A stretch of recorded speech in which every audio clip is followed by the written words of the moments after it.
Estos son los datos de nuestro programa de hoy, gentrificación. La palabra gentrificación tiene su origen en el vocablo inglés gentry y se refiere a personas de clase alta relacionadas con la nobleza. Para la castellanización del concepto, también se han propuesto las palabras aburguesamiento, elitización o aristocratización.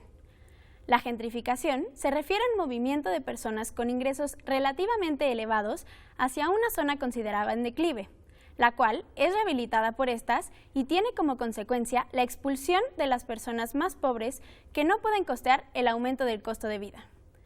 Este término fue empleado por primera vez por la socióloga inglesa Ruth Glass en los años 60. El origen del proceso de gentrificación se remonta a la Revolución Industrial, especialmente en ciudades como Boston o Nueva York, donde barrios de obreros o clases populares empezaron a ser ocupados por grupos sociales externos. Regresamos contigo, Pedro. Pues gracias, Paulina, porque más nos vuelves a recordar cuál es el origen, digamos, geográfico del concepto. Y yo lo que les quiero preguntar es, en este segundo bloque del programa, es si este fenómeno, y por lo mismo este concepto, son útiles para describir lo que está pasando en nuestro país. ¿Qué me dirían de eso? Sí, es muy interesante porque existen otra vez diferentes formas de verlo. Okay. Hay un debate alrededor de esto. Hay unos expertos que dicen de ninguna manera tenemos que aplicar, no hay forma de encontrar similitudes para poder aplicar ese concepto en México, en nuestro contexto y también en el latinoamericano. Y yo creo que sí, porque estamos viendo un cambio, un quiebre, un nuevo paradigma, mejor dicho, en la planeación urbana. De la planeación urbana, tampoco que era la panacea, ¿no?, que veía la ciudad en su conjunto, ¿no? Existían programas, leyes para toda la ciudad. Ahora nos estamos dirigiendo más hacia una planeación que muchos llaman estratégica y que se dirige al desarrollo de ciertas zonas de la ciudad, en donde lo más importante es el desarrollo económico. O sea, aunque se dice que es también la participación ciudadana y que la mejoría de las condiciones de vida de los habitantes, en realidad lo que marca, digamos, la pauta es la visión economicista. Y eso es a nivel mundial, es parte de todo ese modelo neoliberal. Entonces se aplica en la planeación urbana a través de la planeación estratégica, donde tiene la mira hacia esas zonas con el potencial de desarrollo, como dijimos, bien localizadas, con patrimonio arquitectónico urbano de valor. Y entonces creo que sí es un concepto que puede muy bien aplicarse a esa nueva forma de hacer ciudad. ¿Tú estás de acuerdo con eso? Sí. Y si fuera el caso, te diría, a ver, algunos ejemplos. Yo pensaría, como comentaba Efi, es que este proceso, esas transformaciones urbanas, sí tiene que ver mucho con una propuesta neoliberal. Modelo económico. Sí, claro, de una gestión empresarialista por parte de los gobiernos locales, en donde tiene una estrecha vinculación con el capital privado. Okay. Y eso que está dando como resultado, que normalmente los gobiernos locales estén generando las condiciones adecuadas para la inversión privada, esto con vistas a una reproducción y acumulación de capital. Entonces, ¿qué está pasando, por ejemplo, en la Ciudad de México? A mí me parece que hay distintas zonas en donde se están realizando planes y programas, por mencionar algunos. Me parece que hay una discusión fuerte con respecto a las ODEs. ¿Las ODEs que serían? Las zonas de desarrollo económico. Ok. Esas ¿Y zonas... algún ejemplo de esas zonas en la Ciudad de México?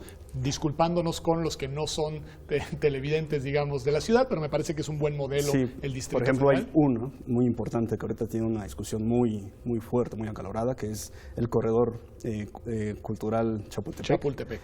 En ese corredor lo que se pretende hacer es un deprimido, es un espacio peatonal y inversión de capital para generar espacios para oficina y vivienda de alta renta. Y también hay quien reivindica que una inversión importante para recuperar un área pública, como dices, peatonal, de libre circulación de las personas. Sí, claro, me parece que eso, ahí caemos también en el discurso. Cuando hablamos de recuperación, de renovación o de revitalización, siempre es con esta idea un tanto objetiva, en el sentido de que esta recuperación va a ayudar, digamos, para mejorar el estado de cosas. Pero me parece que eso, y como lo comentaba hace rato, eso tiene que ver con el discurso, ¿no? Porque me parece que el objetivo en sí mismo es la inversión de capital para su reproducción y acumulación en las grandes inmobiliarias, ¿no? ¿Tú dirías ahí ganarían las grandes inmobiliarias y también las personas que se irían a vivir a este lugar, Sí. ahora, digámoslo así, Ese es revalorado, un no sé cómo caso. decirlo. El otro es, por ejemplo, la Ciudad de la Salud, que se encuentra aquí en la zona sur de la Ciudad de México, en Tlalpan. La ciudad administrativa, que es en la colonia Doctores, en la colonia, una colonia obrera. Pero ¿qué va a pasar ahí también? Bueno, va a haber inversión de capital para generar espacios, o inversión pública para generar oficinas y demás del Distrito Federal, y eso va a empezar a revalorizar el suelo. Entonces, a partir de ahí va a empezar a haber también inversión de capital para generar uso habitacional de clase media, y eso va a generar también desplazamiento de población en esa zona, ¿no? Que es obrera de la ciudad. Es un punto importante. De nuevo vuelven a colocar, y me gustaría pues subrayar el punto que el costo de todo esto que están describiendo es un costo social. Porque me parece que de otra manera se puede, digamos, lo decías muy bien, quedar únicamente en el imaginario colectivo toda la parte positiva de revalorización, de recuperación, de renovación, pero hay ahí una dimensión social que está pagando los platos rotos en este asunto. Y tú nos decías en el bloque anterior que hay una suerte como de derecho, decías, hay quien reivindica un derecho al arraigo, a su lugar, a su tierra. Bueno, ¿hay una organización social que esté reivindicando estos derechos y se esté oponiendo a este fenómeno en México? Sí, hay muchas organizaciones, bueno, en el Distrito Federal, no me acuerdo de los nombres de los vecinos, Sí, ¿no? Que se han organizado, de la Juárez, de la Roma, y están ahorita, están precisamente haciendo una campaña muy fuerte para lo de Corredor Chapultepec. Y hay algo muy importante en eso. El Corredor Chapultepec se distingue de las otras ODEs, bueno, no de todas, porque hay una ciudad del futuro, porque se apropia el espacio público. El Corredor Chapultepec es espacio público que se concesiona a los privados por 40 años en esta primera etapa, y luego se puede aplazar a todavía más años. Entonces, ese es un reclamo también muy importante. ¿Cómo es posible que el espacio que nos pertenece a todos se concesione a los privados, ¿no? Y se concesione además, pues generándoles un beneficio económico de la utilización de ese espacio totalmente público. Y lo último que leí es que el 5%, pensaba que era el 10%, solamente el 5% de las ganancias que les va a generar a los privados se va a regresar al gobierno. Al gobierno. Entonces, uno dice, ¿cómo? Ese espacio de todos y nada más se está ofreciendo al capital privado para hacer negocio, y lo que se va a regresar es el 5%. Yo creo que en el Corredor Chapultepec eso es un tema muy, muy álgido, ¿no? Y además del Corredor Chapultepec está el proyecto de renovación, como lo llaman, regeneración de la Colonia Juárez. La Colonia Juárez es parte de ese paquete. Y que sería exactamente la misma estrategia. Es la misma estrategia. Bueno, ahí no es tanto no es un espacio público tan emblemático y tan amplio como es el Corredor Chapultepec, pero se pretende también dar un auge en eso. Y también hay algo importante que subrayar. En estas zonas primero entra capital público, mejora la infraestructura, prepara el espacio y luego vienen las inversiones de los privados. Uno desearía, a lo mejor, ya que los privados van a hacer un negocio, por lo menos que ellos pudieran absorber todos esos gastos. Todos los costos Entonces, iniciales, digamos, de mejora de infraestructura. Como sociedad hacemos todo y recibimos muy poco. Y en ese sentido también quería comentar algo respecto a la Colonia Juárez, que ahí, bueno, sí también están organizando los vecinos en una plataforma 06600. Y esta plataforma, a mí lo que me llama la atención es cómo se están organizando, y ellos mismos han identificado los predios que han sido desalojados. Ellos mismos hablan de que el 10% de la población de la Juárez ha sido desplazada en los últimos años. Y estamos hablando de una población, según el censo del 2010, de 10.800 habitantes en la Juárez. Entonces estamos hablando de 1,000 personas que han sido desplazadas en los últimos años tan solo en esta colonia, ¿no? Y ellos tienen muy identificado qué predios han sido desplazados. Y bueno, ellos además se han organizado y también están generando esta propuesta del derecho al arraigo, entre otras, intentándolas llevar al legislativo para que precisamente ellos resistan de alguna manera a esos procesos de gentrificación, que me parece que es un tema tan importante que a lo mejor no hemos abordado, pero una de las características de los procesos de gentrificación en América Latina, digamos que se diferencian de los estudios anglosajones, muy importante, es precisamente la resistencia a la gentrificación. América Latina tiene una tradición de lucha social, de movimientos sociales urbanos desde los 60s, y esa ha tenido una riqueza muy importante en cuanto a esta aportación a la gentrificación. Entonces, a diferencia de los países anglosajones, que también se ha mostrado algunos casos, pero en particular en América Latina se ha documentado cómo los movimientos sociales urbanos están resistiendo y se están organizando ante procesos de gentrificación. Interesante. Quiero regresar sobre ese punto, la dimensión política del tema, pero antes te quería preguntar, me han ayudado, por ejemplo, a ver algunos de los efectos colaterales. El más importante, este desplazamiento, además un desplazamiento discriminatorio, porque tiene su base en una deprimida capacidad adquisitiva frente a la, ¿no? Que es un punto muy importante, marginar a los marginados, ¿no? La segunda cuestión que decías es que, bueno, una vez que ya están en las periferias de las ciudades, se generan otros problemas como los que tienen que ver con las dificultades de movilidad. Y hay una dimensión que te quiero preguntar si juega o no juega una parte en este discurso, que es la variable de desarrollo sustentable, la dimensión ecológica del asunto. ¿Es un tema que se plantea en estas agendas o no? Sí, es algo muy importante. O sea, también el nuevo modelo que ahorita los urbanistas están manejando, como rompiendo con el paradigma anterior, es la ciudad compacta.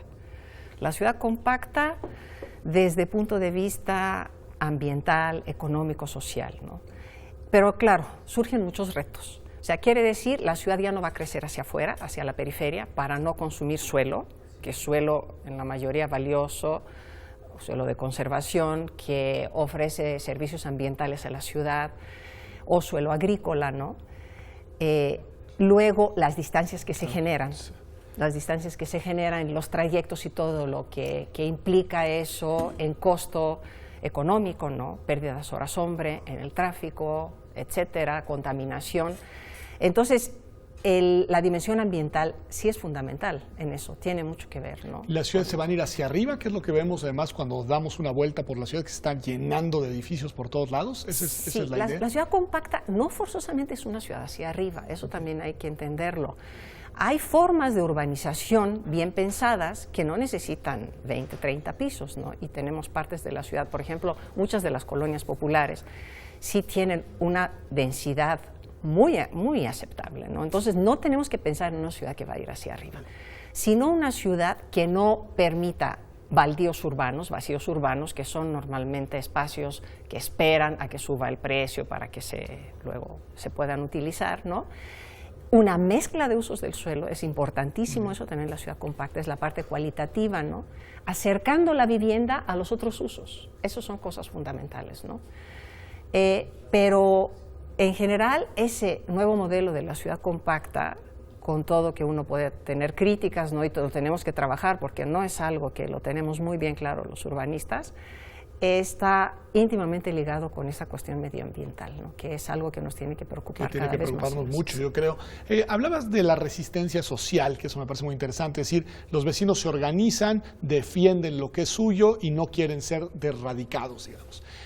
Pero eso debería de ser escuchado por los políticos y debería de ser, digamos, la pauta que marque la orientación de las decisiones públicas. Máxime en una ciudad que desde 1997 es gobernada por distintos personajes, pero por eso que llamamos izquierda.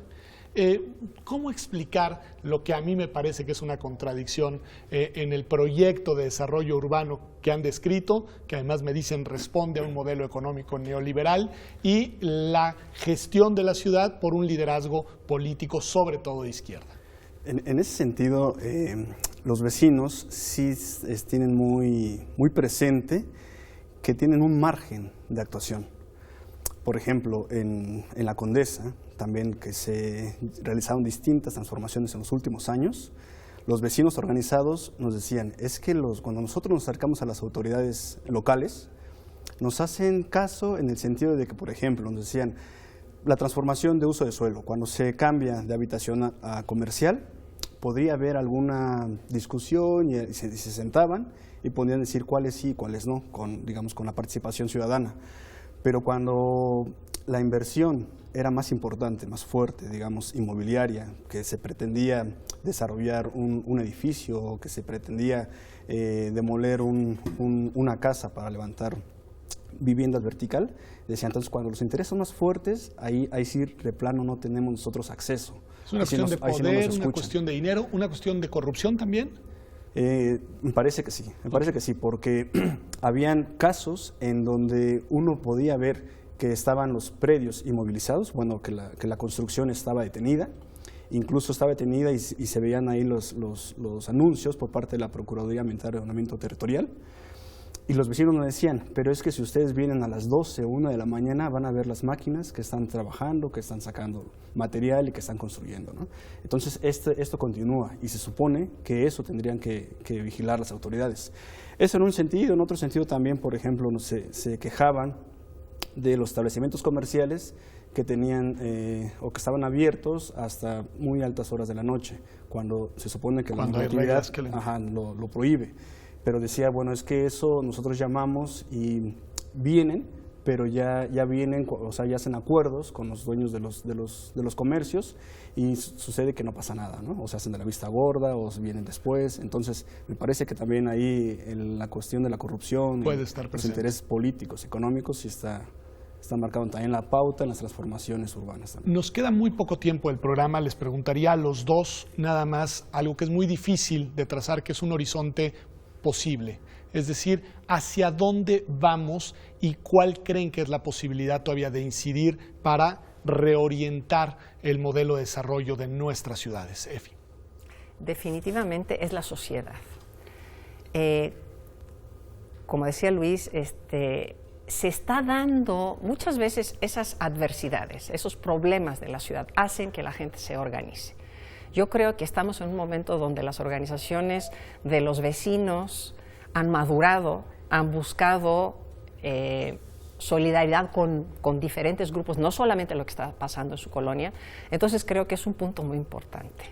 Creer en eso, de que la sociedad, fuerza social como actor. La sociedad con una conciencia, con una buena información, puede precisamente generar un frente para frenar estos desarrollos, ¿no? Y además, digo, si uno abre la página de la CEDUBI, lo primero que ve como emblema es decidamos juntos. Bueno, que tomen ese decidamos juntos y que lo apliquen y que lo exijan del gobierno. ¿Eres optimista en esa participación social ciudadana como instrumento de recuperación y de freno? Sí, me parece que en cuanto a la participación ciudadana, sí.